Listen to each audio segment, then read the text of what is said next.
అనంతపురం జిల్లాలో టీడీపీ నేతల ఆగడాలు పేటరేగిపోతున్నాయి. ఒంటరిగా ఉంటున్న రిటైర్డ్ టీచర్ను కిడ్నాప్ చేసి ఆస్తులు రాయించుకున్న వైనం అనంతలో తీవ్ర కలకలం రేపుతోంది. అనంతపురం నగరంలోని నీరుగంటి వీధికి చెందిన రిటైర్డ్ టీచర్ భాగ్యలక్ష్మి అనే వృద్ధురాలు భర్తకు విడాకులిచ్చింది. అభిప్రాయ భేదాల కారణంగా కొడుకును దూరం పెట్టింది. తన తమ్ముడు విజయమోహన్తో కలిసి భాగ్యలక్ష్మి నివసించేది. తాడిపత్రి నియోజకవర్గం పెదవడుగూరు మండలం తెలికి గ్రామానికి చెందిన టీడీపీ నేత రమేష్ రెడ్డితో భాగ్యలక్ష్మి సోదరుడు విజయమోహన్కు స్నేహం ఉంది. ఈ నేపథ్యంలో భాగ్యలక్ష్మి కుటుంబంతో రమేష్ రెడ్డికి సాన్నిహిత్యం ఏర్పడింది. డబ్బు కోసం విజయమోహన్ను ఏడాది కిందట పామిడిలో హత్య చేశాడు. ఆ తర్వాత ఒంటరిగా మిగిలిన భాగ్యలక్ష్మి ఆస్తిపై కన్నేసి ఆమెను కిడ్నాప్ చేశాడు. 3 మాసాల నుంచి ఆమెను ఓ రహస్య ప్రాంతంలో నిర్బంధించాడు.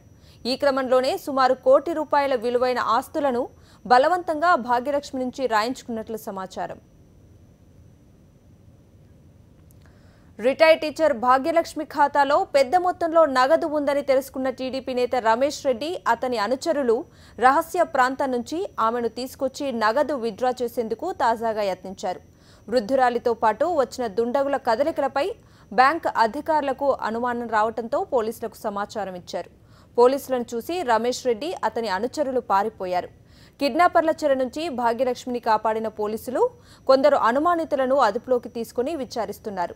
నిందితులు ఉపయోగించిన బొలెరో వాహనాన్ని పోలీసులు స్వాధీనం చేసుకున్నారు. పోలీసులు స్వాధీనం చేసుకున్న బొలెరో వాహనం వెనుక జేసీ బ్రదర్స్ అనే స్టిక్కర్ ఉంది.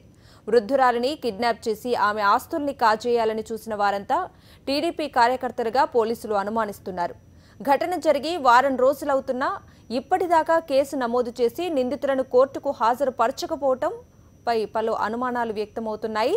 కేసును తారుమారు చేసి నిందితులను రక్షించేందుకు కొందరు టీడీపీ ప్రజాప్రతినిధులు పోలీసులపై తీవ్రమైన ఒత్తిడి తెస్తున్నట్లు సమాచారం.